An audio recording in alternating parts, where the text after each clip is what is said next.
Vlog hari Rabu yang terpaling penat. Dan ada 8 masa kelas bersama. Masuk kelas kedua masih boleh senyum. Masuk kelas ketiga masih senyum. Masuk kelas keempat dah termenung. Bayangkanlah berjam-jam bercakap tak berhenti. Nak senyum pun terpaksa. Budak-budak rehat 20 minit. Time itulah kita nak bernafas. Kelas kelima.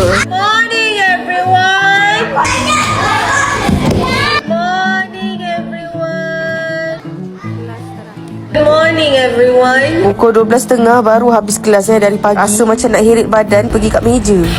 Pukul 1 petang sama koko. Pukul 2.30 petang sama meeting sekolah pula. 4.30 petang baru jumpa jalan balik. Dah boleh balik. 5.30 petang jemput Noah kat school. Terus pergi rumah Atuk Wan. Hey.